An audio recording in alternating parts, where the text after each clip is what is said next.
आज जेव्हा सविताताई सांगत होत्या त्या जर्मन मुलांनी कसं आजीला परत आणलं ना, आणि तो म्हणाला की आजी सगळ्या डिसिजन घ्यायची त्या घरामध्ये, हो की नाही. तर एक कलकत्त्याचे एक खूप प्रसिद्ध गृहस्थ म्हणजे गीतेवरती प्रवचनं द्यायचे, मोहन चॅटर्जी नाव त्यांचं. ते एकदा अमेरिकेमध्ये भगवद्गीतेवर बोलण्यासाठी गेले होते आणि तिथे स्वामीजींच्या जवळच्या एक शिष्य आहेत जोसेफाईन मॅकलाउड. हां, तर त्या तिथे त्यांनी भगवद्गीता ऐकली होती त्यांच्याकडनं आणि त्या अभ्यासही करत होत्या स्वामीजी भेटेपर्यंत गीतेचा. मग जेव्हा स्वामीजी भारतात परत आले 1897 साली, तर त्या पण आल्या स्वामीजींच्या बरोबर. आणि एकदा एका कार्यक्रमाच्या वेळेला त्यांना हे मोहन चॅटर्जी भेटले, ज्यांच्याकडनं त्यांनी भगवद्गीता शिकली होती. तर उशीर झाला होता, खूप उशीर झाला होता आणि त्यांना काहीतरी बोलायला गेल्या. तर ते म्हणाले नाही, त्या म्हणाल्या की अहो तुम्हाला तो उशीर झाला आहे ना, घरी तुमची पत्नी वाट बघत असेल. तर ते म्हणाले हो, मी घरी गेलो की आता आधी आईला भेटीन आणि मग बाकी सगळी कामं करीन. तर त्यांच्या मनात एवढं एक प्रश्नचिन्ह राहिलं जोसेफाईन मॅकलाउडच्या, कारण त्या पहिल्यांदाच भारतात आलेल्या. आणि मी यांना विचारलं पत्नी वाट बघत असेल, आणि ते काय म्हणाले हो, मी आधी घरी गेलो की आईला भेटीन. मग पुन्हा एकदा जेव्हा त्यांना भेटल्या, त्या म्हणाल्या माझ्या मनात फार रुखरुख राहिली आहे एका गोष्टीची, मला कळत नाही आहे त्या गोष्टीचा अर्थ. मी तुम्हाला विचारलं, त्याचं तुम्ही असं उत्तर दिलं, त्याचा अर्थ काय होतो. तर ते म्हणाले की अहो, आमच्या भारतामध्ये अशी पद्धत आहे. आता मी तेव्हाचं सांगते हां, म्हणजे 1897 साल वगैरेचं सांगते तुम्हाला. ते म्हणाले आता मी घरी गेलो की आधी मी माझ्या आईच्या खोलीत जातो, दिवसभर काय काय झालं ते सगळं तिला सांगतो आणि नंतर मी माझ्या पत्नीला भेटतो. तिचा मुलगा मोठा झाला, म्हणजे माझ्या पत्नीचा मुलगा, माझा मुलगा मोठा झाला की तो सुद्धा आल्यानंतर आधी त्याच्या आईला भेटेल आणि मग तो त्याच्या पत्नीला भेटेल. म्हणजे ही सिस्टीम होती. काय आता आहे की नाही मला माहिती नाही, कारण मला ही गोष्ट त्या सांगतानाच एकदम आठवली. आणि मग मी जो विषय आहे आजचा त्याचा विचार मी केला होता, त्याला ती इतकी जुळून आली ती गोष्ट. 2013 साली स्वामी विवेकानंदांची 150वी जयंती होती आणि मग तेव्हा खूप जण 8 मार्च आल्यानंतर खूप ठिकाणून मला बोलावणं आलं की स्वामीजींचे स्त्रियांसंबंधी काय विचार आहेत, हे इंटरनॅशनल विमेन्स डेला आम्हाला ऐकायचं आहे. तर मी पण आता नव्याने काय स्वामीजींना म्हणायचं आहे, पण मला कुठे बोलावणं आलं माहिती आहे 2013 अलिबागला सिनियर सिटीजनच्या एका मंडळाकडनं. आता मी गेले अलिबागला आणि मग लेक्चरच्या आधी बसले होते, सगळे आजी आजोबा गप्पा मारत होते. एक आजोबा जे त्यांच्या कमिटीवर होते 80च्या पुढे, ते सायकलवरून आले आणि मला असं खूपच छान वाटत होतं त्या सगळ्यांना बघून, इतका उत्साह कार्यक्रमाचा. तर त्यांच्यामध्ये काही बोलणं चाललं होतं आणि ते म्हणत होते हो डस्टबिन असं काहीतरी मी ऐकलं लेक्चरच्या आधी. मग मी म्हटलं तुम्ही काय, म्हणजे लेक्चर आता आपण काय बोलणार आहोत आणि तुम्ही डस्टबिनचा विषय का काढलाय, काय म्हणायचं आहे तुम्हाला. ते म्हणे तुम्हाला माहिती नाही का. म्हटलं नाही माहिती. मग ते म्हणाले आमच्या अलिबागमध्ये ही प्रथा आहे आता, एक लग्न जुळलं किंवा जुळायच्या जेव्हा दाखवायचा कार्यक्रम होतो, आमच्या अलिबागमधल्या मुली विचारतात की तुमच्या घरी किती डस्टबिन आहेत. आता डस्टबिन म्हणजे वृद्ध व्यक्ती. हे 2013ची गोष्ट मी सांगते आणि तुम्हाला जर हे माहीत नसेल तर मला फार आनंद आहे की माझ्या पुण्याच्या मुलींना माहिती नाही. पण हे असं मी अलिबागमध्ये ऐकलं आणि मला इतका म्हणजे काय धक्का म्हणायचा. आणि मला स्त्रियांसंबंधीच्या विचारांवर बोलायचं आहे आणि ज्या विचारांमध्ये मी जर स्वामीजींना काय म्हणायचं आहे याचा जर आपण विचार केला. आणि हे मोहन चॅटर्जी म्हणतात तिचा मुलगा तिच्या खोलीत आधी जाईल, मी माझ्या आईच्या खोलीत आधी जातो. ही जी स्वामीजी म्हणतात की मदरहूड आपल्या भारत देशामध्ये काय महत्त्वाचं आहे, स्त्रीत्व म्हणजे काय आहे, कशाला महत्त्व आहे, मदरहूडला ना, आईला जास्त महत्त्व आहे आपल्याकडे. प्रत्येक पत्नी आई होणारच आहे, पण जी आई आहे, कारण असं म्हणतात की कोणीही आपल्याला सोडून जाऊ शकतं, मुलगा पत्नी कोणीही, पण आई कधीही मुलाचा त्याग करत नाही, हो की नाही. तर आई मातृत्व हे फार महत्त्वाचं मानलं गेलं आहे. तर मी म्हटलं आता मी खूपच मला वाईट वाटत होतं ऐकून. आणि परत त्या लेक्चरमध्ये मला बोलायचं आहे किती महान स्त्रिया आहेत आपल्या, मी विचार पण करायला लागले आणि नंतर मला इंजिनिअरिंग कॉलेजमध्ये वगैरे हाच विषय मला जेव्हा मांडायला सांगण्यात आला की स्वामीजी म्हणतात की भारतीय स्त्रीचा आदर्श असायला पाहिजे सीता, सावित्री आणि दमयंती असं ते म्हणतात. आता मी जर तुम्हाला सांगायला लागले त्यांच्या ह्या 3 आदर्शांची नावं की तुम्ही सगळ्यांनी त्या तिघींचा आदर्श ठेवला पाहिजे आणि हे आमच्या ज्या मुली म्हणतात की घरात वृद्ध व्यक्ती किती आहे त्याला नाव तुम्ही काही द्या आणि मग आम्ही मात्र इतके आधुनिक ह्याच्यात आहोत की वटसावित्री वटपौर्णिमेच्या दिवशी आम्ही छान छान कपडे घालून पूजा करून त्याचे फोटोज काढून अपलोड करू, पण बाकी आम्ही त्या सावित्री नावाच्या स्त्रीनी काय केलं ते करत नाही. असं पण होऊ शकतं नाही का, किंवा आपल्याला ती गोष्ट पण माहिती आहे की नाही मला माहिती नाही.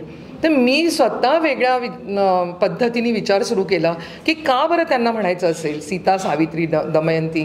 आणि मग माझ्या लक्षात आलं आपल्या सगळ्यांपेक्षा जास्त आधुनिक या 3 स्त्रिया आहेत. तुम्हाला मान्य आहे का? मॉडर्न. मला नका घेऊ आत्ता त्याच्यात, तुमच्याकरता म्हणते. तुम्हाला काय वाटतं, तुम्ही मॉडर्न आहात की त्या मॉडर्न आहेत? त्या आधुनिक आहेत का तुम्ही आधुनिक आहात?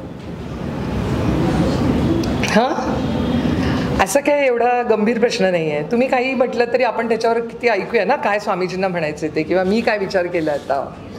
काय वाटतं तुम्हाला? तुमच्यापैकी किती जणींना सावित्रीची गोष्ट पूर्ण माहिती आहे? हां, मॅडमना माहिती आहे मुलींपैकी. आणि दमयंती? हात पूर्ण, अर्धा नाही, फुल. दमयंती ऐकले ना?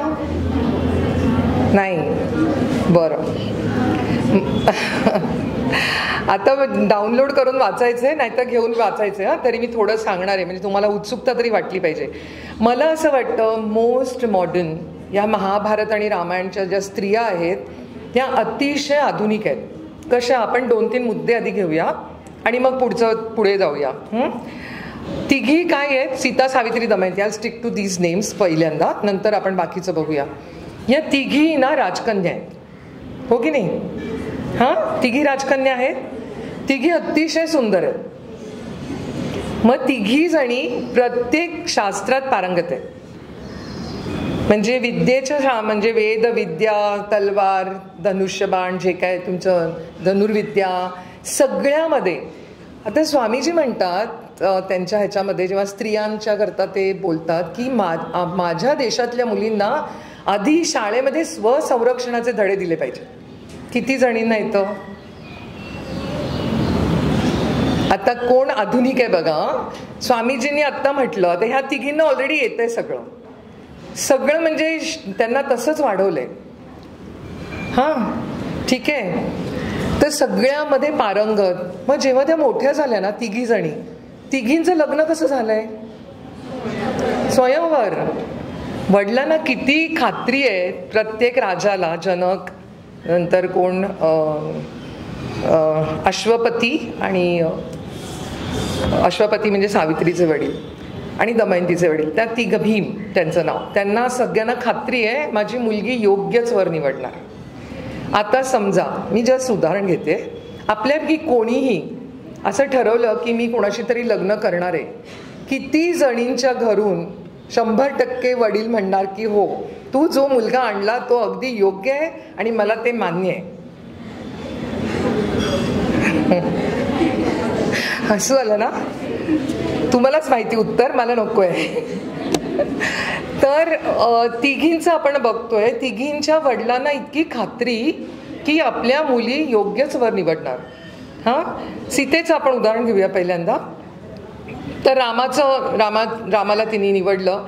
खरं इतकं सगळं सोपं नाही आहे. म्हणजे जे शिवधनुष्य ज्यांनी मोडायचं त्याच्याशी लग्न होणार ते तिने आधीच उचललेलं आहे सहज, माहिती आहे ना तुम्हाला? म्हणजे असं नाही की रामाला उचलायला, म्हणजे कोणी उचलेल त्याच्याशी लग्न करेल. का ती अट ठेवली की तिने उचललं होतं जे कोणी उचलायला शक्य नव्हतं. म्हणून दशरथ राजाने जनकाने म्हटलं की जो ते धनुष्य उचलेल त्याच्याशी लग्न करणार. बरं, लग्न झालं तेव्हा सगळ्यांना माहिती होतं की रामच राजा होणार. हां, बरोबर ना? आणि सीता राणी होणार, म्हणजे हे नक्की होतं अगदी 100%. आणि तसं झालंही की सगळ्यांना सांगितलं गेलं उद्या सकाळी राज्याभिषेक आहे. आणि एका रात्रीमध्ये सूत्र सगळी काय झालं, सगळं बदललं. आणि सकाळी काय आला निरोप की रामाला वनवासात जायचंय. पण कोणाला जायचं होतं वनवासात? फक्त रामाला जायचं होतं, हो ना. पण निघताना कोण गेलं त्याच्याबरोबर? सीता पण आली. सीतेला सांगितलं त्यांनी की तुला नाही म्हटलंय, तुला जाण्याकरता नाही सांगितलंय, तू इथेच राहा, तू तुझी कर्तव्य निभाव, तू तिकडे थांब, इथे राहा, महालामध्ये राहा. पण तिने पण वल्कल धारण केली आणि ती पण गेली त्यांच्याबरोबर. आता हा जो निर्णय आहे ना, हा मला फार महत्त्वाचा वाटतो की आम्ही आत्ताच्या काळामध्ये सुद्धा बघणार आधी बँक बॅलन्स किती आहे, घराचं हे किती आहे, ते सगळं चिकित्सा करून, मला एवढं डिटेल माहिती नाही पण तुम्हाला माहीत असेल, सगळं डिटेल्स घेऊन मग लग्नाला हो म्हटलं जातं, हो की नाही. इथे ती सगळं आयुष्य आराम सगळे त्या महालात राहण्याची सुख सोडून तिने निर्णय घेतला. किती वेळ मिळाला असेल, सकाळी कळलं की जायचंय, ती लगेच तयार होऊन ती पण आली आहे बरोबर. निर्णय योग्य की अयोग्य ते बघत नाही आपण आत्ता, निर्णय घेतलाय सीतेनी. आणि तुम्ही विचार करायचा आहे की किती तो वेगळा निर्णय आहे आणि आपण तो घेऊ शकतो का. आपण आजच्या काळामध्ये सुद्धा किती विचार करतो. हां, असं जर झालं तर अरे बापरे नको. आता दुसरं उदाहरण, हां कोणाचं घेऊया, सावित्री घेऊया आधी आपण. सावित्रीचे वडील, त्यांना खूप वर्ष देवाची खूप पूजा पाठ तपश्चर्या केल्यानंतर ही मुलगी झाली. तिचं नाव ठेवलं सावित्री. नावाप्रमाणे सवित्र ना, सूर्यपुत्री असल्यासारखी, इतकी सुंदर, इतकी हुशार की ती मोठी झाल्यावर तिच्या वडिलांना कळे ना हिच्याकरता मी कसं काय मुलगा बघू. म्हणजे कोणी योग्यच नाही आणि कोणाची हिंमत होईना कुठल्याही राजपुत्राची येऊन म्हणायला की मी हिच्याशी लग्न करतो, कारण ती इतकी सगळ्याच गोष्टीमध्ये निपुण होती. मग तिचे वडील म्हणाले तू जा, तू शोध तुझा नवरा. मग तिने दरबारातले काही वयस्क मंडळी जी होती त्यांना घेतलं आणि सल्लागार मंडळी त्यांना घेऊन ती शोधात निघाली. तिला असा मुलगा नकोच होता ज्याच्याकडे खूप राज्य आहे आणि जो खूप सुखात राहतोय, ज्याच्याकडे तिला नको होतं. तिला काहीतरी वेगळं हवं होतं. आणि जेव्हा ती त्या एका जंगलात गेली ना, तिला दिसलं की एक राजा आहे, त्यांनी आपलं राज्य सगळं त्याचं गेलेलं आहे आणि ते आंधळे झालेत. आणि त्यांचा मुलगा सत्यवान, तो रोज लाकडं फोडतो, तो येऊन घरी जेवण करतो, आपल्या आईवडिलांना खाऊ घालतो, सेवा करतो. असा निष्कांचन असा एक युवक तिला आवडला आणि तिने ठरवलं ह्याच्याशीच लग्न करायचं. दोघांना एकमेकांना बघून त्यांना वाटलं आणि ती आली परत आणि तिने वडिलांना सांगितलं की अश्वपतींना की मला त्याच्याशी लग्न करायचंय.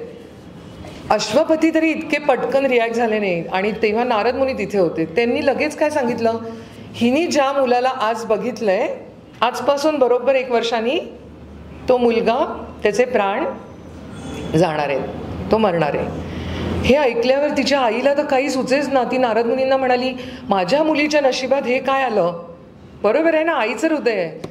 पण अश्वपती म्हणाले तिला अगं तू दुसरा कुठला तरी मुलगा शोध, ह्याच्यातच काय आहे, मी तुला एकाहून एक चांगले राजपुत्र आणतो.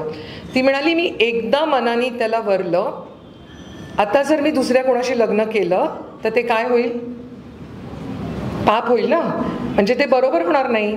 म्हणून मला ह्याच्याशीच लग्न करायचं आहे. म्हणजे तुमचा शब्द दिला आणि तुम्ही फिरलात त्याच्यापासून, असं नाही. आणि मग तिने लग्न केलं आणि तिने हे कोणालाही माहिती नाही, तिच्या नवऱ्याला माहीत नव्हतं की त्याचं आयुष्य 1 वर्षाचं आहे. आणि ते म्हणजे पुस्तकात असं आहे की 4 दिवस आधी ती इतकी म्हणजे तिला आता 4च दिवस राहिले 1 वर्ष व्हायला. तिने उपास केला, देवाची प्रार्थना केली आणि 4थ्या दिवशी ती नवऱ्याला म्हणाली सत्यवानाला मी तुमच्याबरोबर येते लाकडं तोडायला. आणि ते गेले तिकडे आणि जंगलामध्ये. आणि त्याला इतका आनंद झाला, अरे वा आज माझी पत्नी आली आहे बरोबर. आणि मग जेव्हा तो म्हणाला तू झाडाखाली बस, आराम कर, मी लाकडं तोडतो. आणि मग सत्यवानाला नंतर मूर्छा आली, चक्कर यायला लागली. तो म्हणाला आता मला आराम करू दे. आणि तिने डोळ्याची पापणी पण नाही हलवली त्या दिवसामध्ये. ती सतत त्याच्यावर एकटक बघून होती लक्ष ठेवून. आणि जेव्हा त्यांनी डोळे मिटले तेव्हा तिला दिसलं की एक गुंजेसारखे लाल डोळे असलेला एक काळा भिन्न माणूस यमराजच होता. आणि आले, त्यांच्या हातामध्ये ते प्राण ओढायचे त्यांचं हे आहे. आणि त्यांनी त्याचे प्राण काढून घेतले आणि ते जायला लागले. मागोमाग ही पण गेली त्यांच्या. आता ही गोष्ट आहे पण त्यातलं किती बुद्धिमान, मला बुद्धिमत्ता त्यांची जी आहे ना ती बघा. ते रस्त्यात जाताना ते म्हणाले, तू काय करतेस, तू परत जा, तुला नाही मरायचं आज. ती म्हणाली, नाही, आम्ही असं लग्नात ठरवलंय ना एकमेकांच्या बरोबर राहायचं, तर ते तिकडे नाही म्हटल्यावर मी काय करणार. शरीर खालीच आहे, प्राण गेलेत. ती पण चालली त्यांच्या मागे मागे. मग यमधर्म तिला सांगतात, अगं मी तुला ना तुझ्या सासऱ्यांचे डोळे परत देतो. एक एक वर देत आहेत ते तिला, तू माझ्याबरोबर येऊ नकोस त्या लोकामध्ये, त्या मृत्यू लोकामध्ये. त्यांचे डोळे परत देतो, त्यांना राज्य परत देतो, तुझ्या वडिलांना खूप पुत्र देतो, म्हणजे त्यांचं वंश चालू राहील. कारण ती मुलगी आहे. ती म्हणते, नाही, मला तुम्ही यांचे प्राणच परत हवेत. ते पुढे जातात जातात जातात. शेवटी यमराज तिला म्हणतात, बघ आता तुला मी एक शेवटचा वर देतो, सत्यवानाचे प्राण मागण्या व्यतिरिक्त तू काही माग. हां, मग ती काय म्हणते, मला 100 पुत्र, 100 का 1000 काहीतरी 100 पुत्र हवे, जे अतिशय पराक्रमी, निष्ठावान आणि पुढे 100 वर्ष राहतील असे 100 पुत्र. यमराज अगदी बेसावत असतात, कारण ती सत्यवानाचं प्राण मागत नाही ना. ते म्हणतात, हो तथास्तु. हां, तर हे जे आहे ना, ही बुद्धिमत्ता आहे ना, ती फार महत्त्वाची आहे हे डिसिजन मेकिंगमध्ये. आणि मगाशी गौरीताई म्हणाल्या आणि सविताताईंनी सांगितलं, तेव्हा माझ्या मनात हा विषय होताच. आणि हे मी आधीपासूनच ठरवलेलं की या तिघीजणी जेव्हा हे निर्णय घेत आहेत किंवा आपल्या पतीची साथ देत आहेत, निष्कांचन नवरा निवडते ती, तेव्हा त्याच्या मागे आईवडिलांचे संस्कार ही फार मोठी गोष्ट आहे. अपब्रिंगिंग आहे ना, त्याचा खूप महत्त्वाचा त्याच्यामध्ये रोल आहे. तिसरं उदाहरण बघूया आपण, दमयंती. मला माहिती आहे की आजकाल कोणी इतकं वाचत नाही आणि नल दमयंती तर खूप काय म्हणतात त्याला, आउटडेटेड झाल्यासारखं आहे. सावित्री आणि नल दमयंतीची गोष्ट महाभारतात येते. तुम्ही मला महाभारतातलं एक उदाहरण सांगाल पटकन, जिचा निर्णय एकदम तात्काळ घेतलेला होता आणि फार वेगळा होता, आणि शी स्टक टू दॅट निर्णय. गांधारी है ना. खूप डिफिकल्ट आहे ना. विचार करा की मला माझे डोळे चांगले आहेत पण माझा होणारा नवरा अंध आहे, म्हणून तिने ते घेतलं, हो ना. तर मग ही उदाहरणं आहेत. पण आपल्याला म्हणजे मला आत्ता असं वाटलं की विचारावं. तर हे जेव्हा सगळेजण वनवासात जातात पांडव, तेव्हा एक दिवस ना युधिष्ठिर खूप कपाळाला हात लावून बसून, हे मी काय केलं, डोळे बंद केले, बसले एकटं, की त्यांना वाटायचं बघा मी द्यूतात हरलो, मग माझ्या भावांना त्रास झाला, हा भीम तर मला सारखा बोलतो, अर्जुन पण शस्त्रविद्या शिकायला कुठे गेलाय, द्रौपदीच्या डोळ्याला डोळा द्यायची हिंमत नाही, कारण तिला पण द्यूतात त्यांनी हारले होते आणि तिचं किती अपमान झालेला आहे त्या याच्यात. डोळे बंद केले आणि मग ते एक दिवस विलाप करतो युधिष्ठिर, अरे रे माझ्या इतका काय अभागी आणि कोणी नाही या जगामध्ये, मीच एकटा कर्मदरिद्री कमनशिबी, असं स्वतःलाच कोसतोय बरं का. एवढ्यात एक साधू आहेत, म्हणजे एक ऋषी येतात आणि ते म्हणतात, अरे तू काय असं रडतोयस, तुला वाटतं तूच एकटा, इथे तुझे भाऊ आहे, तुझी पत्नी आहे, तू इतका दुःखी कमनशिबी वगैरे नाही आहेस, अजून एक जण होता. आणि मग ती गोष्ट येते नल दमयंतीची बरं का. इतकी सुंदर आहे. मी 2च त्यातले छोटे घेणार आहे भाग, बाकी मी तुम्हाला वाचायला ठेवणार आहे, नक्कीच तुम्ही वाचाल. नल अतिशय सुंदर पराक्रमी राजा, दमयंती पण अतिशय सुंदर. दोघांनी फक्त एकदा तो नल ना एका हंसाला पकडतो, सोनेरी पंखांचा हंस. तो हंस म्हणतो मला मारू नकोस, मी ना तुझी स्तुती जाऊन दमयंतीकडे करतो, म्हणजे ती तुझ्याशी लग्न करेल. आणि तो येऊन दमयंतीला मनुष्य भाषेमध्ये बोलतो. आणि गोष्ट अजून बरंच काय काय आहे ते मी सगळं सांगत नाही. मग दमयंती म्हणते मला जे सांगितलं ना ते तू नलाला पण जाऊन सांग. आणि एकमेकांना न बघता दोघं ठरवतात की लग्न करायचं.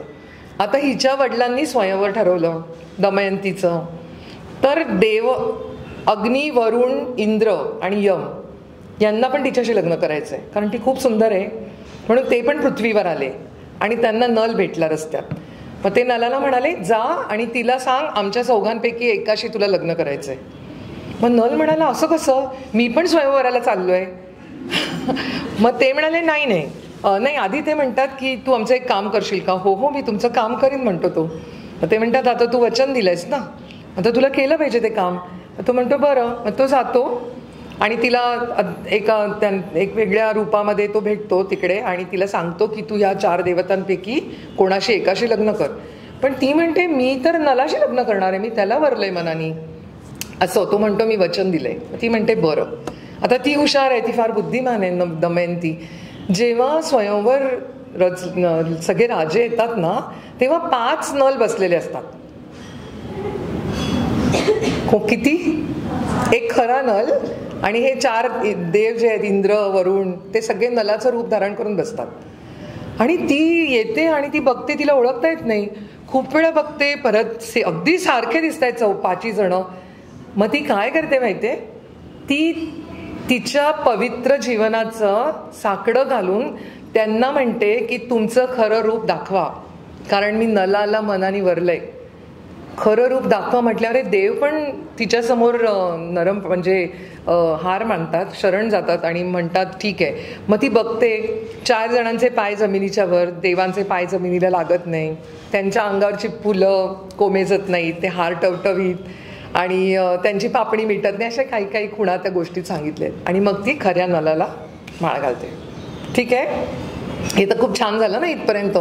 पण पुढे काय होतं की अजून एक कली नावाचा जो देव असतो त्याला पण करायचं असतं लग्न, आणि त्याला इतका राग येतो, मग तो म्हणतो की तो त्याच्या अंगात शिरतो नलाच्या. अशी बरीच गोष्ट.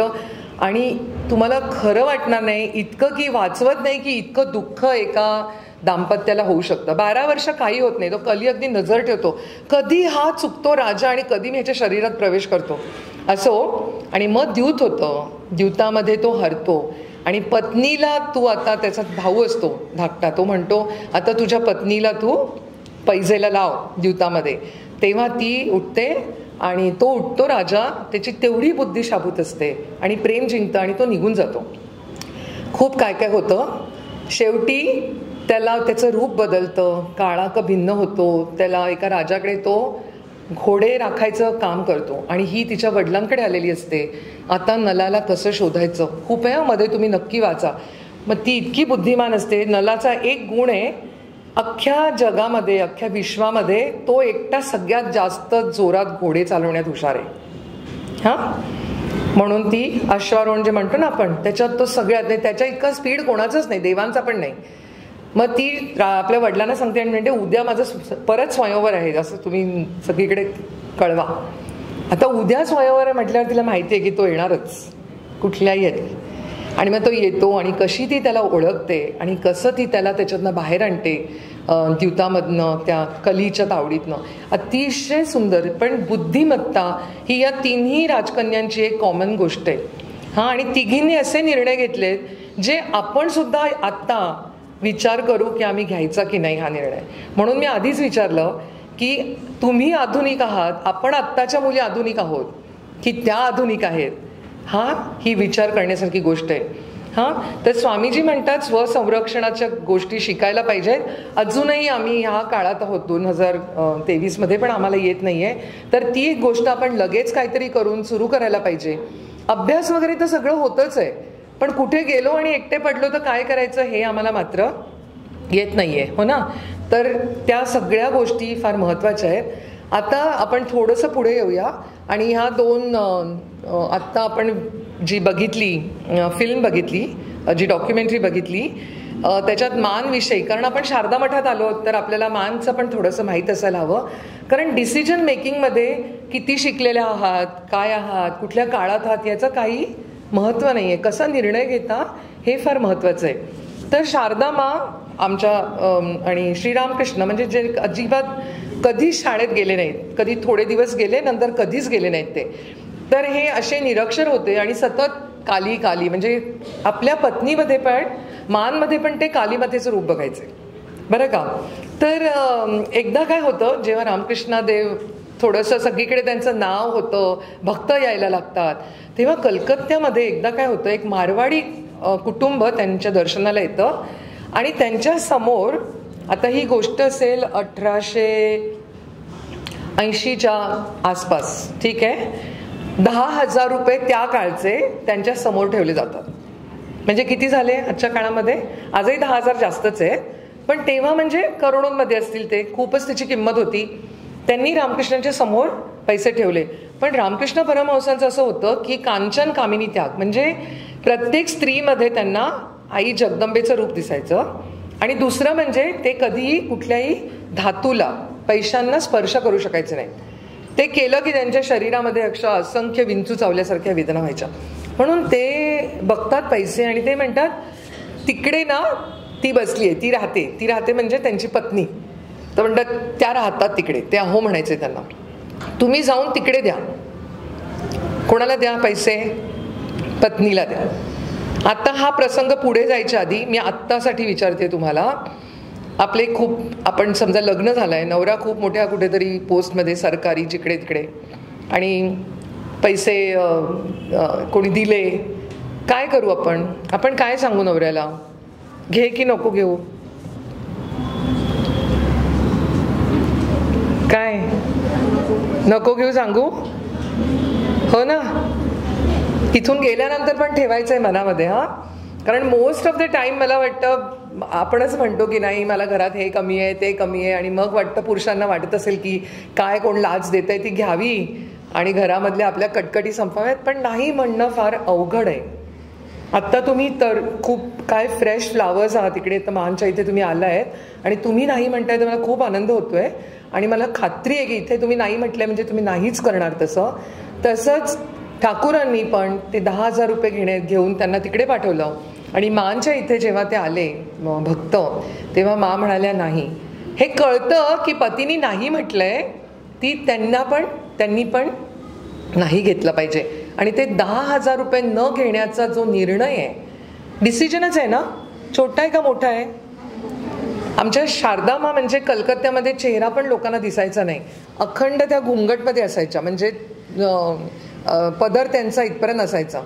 असंच वाटायचं की काय इतक्या साध्या वगैरे. पण निवेदिता त्यांच्या पायाशी बसून म्हणतात नंतर की जुन्या युगाचीचा अंत आणि नव्या युगाची सुरुवात मला मानमध्ये दिसते, इतक्या त्या विचारांनी आधुनिक आहेत. आता निर्णय घेण्यामध्ये एक थोडंसं गमतीचं सांगते तुम्हाला.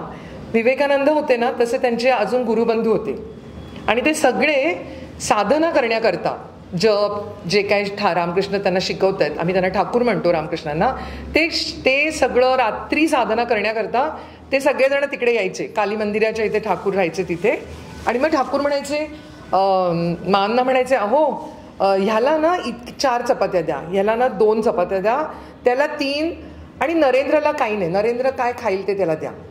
4 चपात्या का? कोणाची झोप जास्त आहे, मग रात्री जर जप करायचं आहे तर झोप येईल, ह्याला 2 द्या, ह्याला 4 द्या.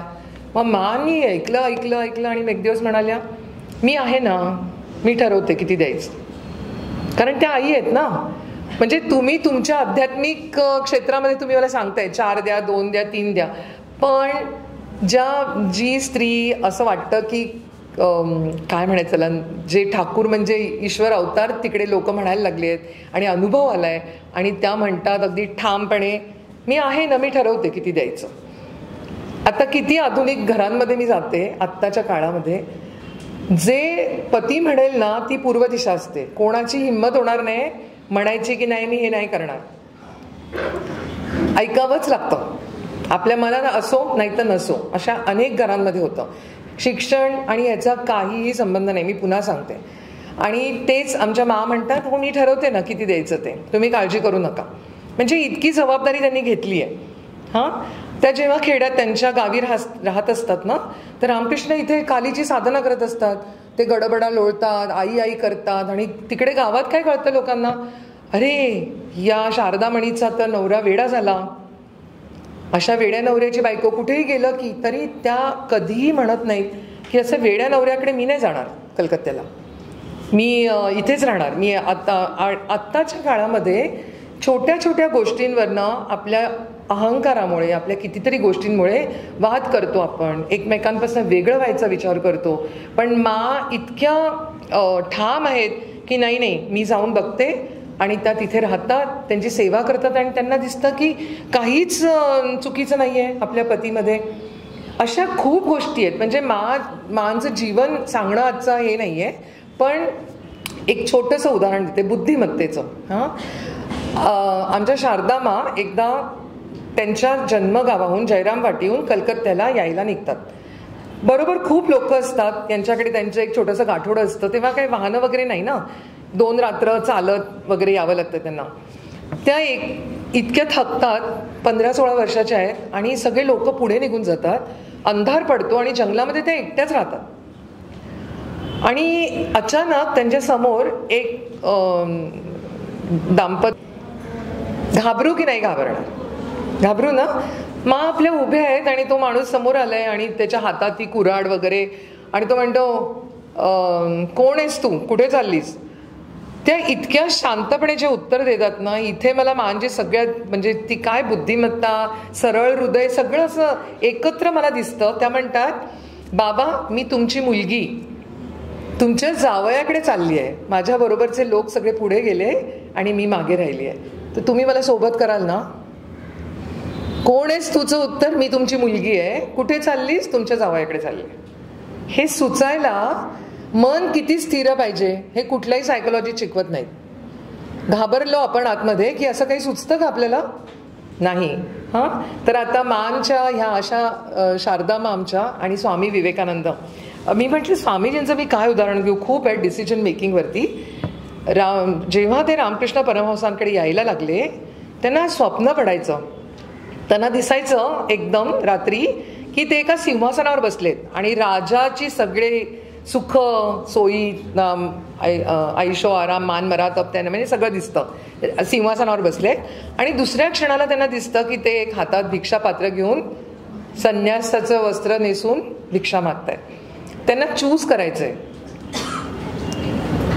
आपल्याला असं स्वप्न पडलं तर आपण काय विचार करू, हे ना, एक डिसिजन असतं ना. पण स्वामीजी निश्चय करतात मनामध्ये आणि ते ठरवून त्यांनी संन्यास घेतलेला आहे. जेव्हा ते अमेरिकेला गेले, तिकडनं लंडनला गेले, तेव्हा लंडनमध्ये एका छोट्याशा बैठकीत एका घरामध्ये 12-14 लोक होते आणि तिथे एक स्त्री बसलेली होती आणि ती अतिशय मनामध्ये अशांत होती की अरे इतक्या धर्मांचा मी अभ्यास करते पण मनशांती मिळत नाही आहे. म्हणजे ख्रिश्चन आहेच ती, मग ख्रिश्चॅनिटीचा अभ्यास केला आहे, बुद्धिझमचा केला आहे, ताओइझमचा केला आहे, पण कशाने शांती मिळत नाही आहे. अशा मनस्थितीत ती ते लेक्चर ऐकायला आली आहे. स्वतःची शाळा आहे, बर्नार्ड शॉच्या लिटरेचर क्लबमध्ये त्या आहेत, अतिशय विद्वान अशा त्या महिला बसलेल्या आहेत. आणि स्वामीजी जेव्हा बोलायला लागले आणि त्यांना वाटलं की माझ्या सगळ्या प्रश्नांची उत्तरं मला ह्या वेदांतात मिळत आहेत. स्वामीजी जेव्हा बोलत होते आणि ते रोज येत राहिल्या आणि एक दिवस स्वामीजी त्यांना बोट दाखवून म्हणाले, माझ्या देशातल्या स्त्रियांना शिक्षणाची गरज आहे आणि त्यासाठी मला वाटतं तुम्ही मला मदत करू शकता, असं बोट दाखवून म्हणाले. आणि त्यांना वाटलं दिस इज द कॉल, ही मला हाक आली आहे आणि मला आजपर्यंत ज्याची मी वाट बघत होते ती हीच वेळ आहे. आणि त्यांनी ठरवलं की आपण जायचं. कारण अमेरिकेतून परत आल्यानंतर, लंडनहून आले स्वामीजी परत 1897 साली, आणि निवेदिता पत्र पाठवत राहिल्या. तेव्हा निवेदिता नाव नव्हतं त्यांचं, मार्गारेट एलिझाबेथ नोबेल. त्या पत्र लिहायला लागल्या स्वामीजींना, मी कधी येऊ, मी कधी येऊ. मग स्वामीजींनी त्यांना पत्र लिहिलं, काय माहिती आहे, तुम्ही वाचा, पत्र काढून काढून वाचा, याच्यामधनं पुस्तक घ्या नाहीतर गुगलवर बघा. ते म्हणतात तुम्ही इकडे यायचा निर्णय घेतलाय, तुम्हाला माहिती आहे या भारताला ना एका लायनेस, एका सिंहिणीची गरज आहे. पण तुम्ही इथे आल्यानंतर इकडे खूप उन्हाळा म्हणजे गरमी आहे, तुम्हाला इथे तुमच्या देशासारखं काही मिळणार नाही. इथे आलात की सगळे भारतीय तुमच्याकडे अगदी तिरस्काराने बघतील, कारण तुम्हाला भारतातल्या स्त्रियांमध्ये काम करायचंय. ते म्हणतील ही तर ब्रिटिश आहे, ही काय आमच्याकरता काम करणार, आणि ते तुच्छतेने बघतील. ब्रिटिश लोक इकडे जे आमच्या देशात राज्य करतायत ते तुमच्याकडे कुठल्या दृष्टीने बघतील, अगदी हीन दृष्टीने बघतील, ही काय आली आहे भारतीयांसाठी काम करायला. सगळीकडे अपमान, दारिद्र्य आणि सगळं तुम्हाला सहन करायला लागेल. तुमची तयारी आहे का? येणार असाल तर मी कायम तुमच्या पाठीशी उभं राहीन. हत्तीचे दात त्यांनी लिहिलंय, हत्तीचे दात एकदाच निघतात ना, परत जातात का आतमध्ये? नाही. तर माझे शब्द तसेच आहेत असं म्हणून स्वामीजींनी त्यांना पत्र लिहिल्यानंतर त्या भारतात आल्या. आता हा जो डिसिजन आहे हे मी कितीही विचार केला ना तरी मला अजूनही ते पचनी पडत नाही की माझी स्वतःची शाळा सोडून आम्ही जेव्हा भारतातले लोक अजूनही कधी इंग्लंडला जायला मिळते, कधी तिकडे शिकायला मिळते, कधी आम्ही US जातोय, हे सगळं असताना मी माझी स्वतःची शाळा सोडून, माझं सुंदर घर सोडून, छान थंड प्रदेशातलं हे सोडून, राहणं सोडून या दरिद्री देशामध्ये जो गुलाम आहे तिथे यायचा निर्णय कसा घेतला असेल? बरोबर आहे ना? तर निर्णय घेताना फक्त काय म्हणतात, प्रेयर्स माताजींनी सांगितलं तसं ते महत्त्वाचं नाही आहे, तर तुमचं अंतर्मन तुम्हाला काय सांगतंय त्यावेळेला. जसं निवेदितांनी त्या स्वामीजींच्या हाकेला ओ दिली, त्या आल्या आणि आपल्यापेक्षा जास्त भारतीय झाल्या. त्यांचं एक पुस्तक आहे, या गोष्टी ज्या आपण ऐकतोय स्वामीजींच्या तोंडून त्यांनी भारताचा इतिहास स्वतः ऐकला आणि त्यांनी क्रेडल टेल्स ऑफ इंडिया असं एक पुस्तक लिहिलं. त्याच्यामध्ये त्यांनी नल दमयंतीची गोष्ट घेतली आहे आणि इतक्या सुंदर पद्धतीने भारत कसा आहे, श्रेष्ठ आहे, प्रत्येक भारतीय रिव्होल्युशनरीला त्यांनी मदत केली आहे आणि भारताच्या प्रत्येक गोष्टीचा त्यांना अभिमान होता. तर अशा सगळ्या गोष्टींमध्ये निर्णय घेताना फक्त आपण आपला विचार करायचा नाही आहे. म्हणजे आज दिवसभराच्या ह्याच्यामध्ये आपण जे काय ऐकलं त्यात मला शेवटचं एकच सांगायचं आहे की स्वामीजी म्हणायचे नेहमी, खूप छान त्यांचं एक ते वाक्य माझ्या मनामध्ये अगदी ठसलं आहे. ते म्हणतात, woman is the centre of the circle. म्हणजे ते म्हणतात माझ्या भारतातल्या स्त्रिया अतिशय नम्र, सभ्य, पवित्र असे त्यांनी विशेषण अमेरिकेत सांगितताना म्हणतात. आणि ते म्हणतात woman is the centre of the circle. म्हणजे तुम्ही मध्ये आहात, हो ना, तो जर सेंटर हल्ला तर काय होईल सांगा, सगळं वर्तुळ पण हलतं. मग आत्ता तुम्ही समजा तुमच्या घरामधलं तुम्ही सेंटर ऑफ द सर्कल आहात कारण तुम्ही स्त्री आहात, हो ना. मग जेव्हा दुसरीकडे जाल, लग्न झाल्यानंतर you will always be the centre of the circle. आणि मगाशी आपण ऐकलं तसं मोठी वर्तुळं म्हणजे ह्या देशाच्या वर्तुळामध्ये पण आपण एक सेंटर आहोत. मला इतकं छान वाटत होतं, गौरीताई बोलत होत्या की मी काय करते त्याचा परिणाम सगळ्यावरती होतोय, हा विचार करून करायला पाहिजे. म्हणाले ना त्या, हा विचार ह्या सगळ्यामध्ये आहे. आणि आणखी तुमच्या स्वतःमध्ये पण, आपल्या सगळ्यांच्या आतमध्ये पण एक सेंटर असतं. ते सेंटर म्हणजे आज जसं माताजी म्हणाल्या, ते जे मन असतं आपलं, ते आपलं सेंटर आहे. तिथून ते हलू द्यायचं नाही. म्हणजे काही करताना न डगमगता खूप काय काय आपल्या समोर आव्हानं येतील, पण तो सेंटर पण आपण हलू द्यायचं नाही आहे. आपण पण आपल्या जागेवरचं हलायचं नाही आहे. आणि या सगळ्यामध्ये या स्त्रियांची जी आपण जीवन ऐकली त्या सगळ्यांमध्ये आपण बघतो की अपब्रिंगिंग जे आहे आपलं, आईवडिलांनी आपल्याला जे काही संस्कार दिले, शाळेने काय सांगितले, शिकवलंय. मला तर आज गौरीताई तर थांबल्याच आहेत आज, पण त्यांचं बोलणं ऐकताना आणि मला सारखं वाटत होतं की खरोखर न वाचता न माहीत होता आणि आज त्यांना स्वामीजींनी आणि माननी ठाकुरांनी इथे तेवढ्याकरताच बोलवलंय की कसं तुम्ही त्यांचंच कार्य करताय, तेच पुढे नेताय. आणि तुम्ही पण सगळ्याजणी, तुमच्यापैकी किती जणी पहिल्यांदा आल्या आहेत इकडे?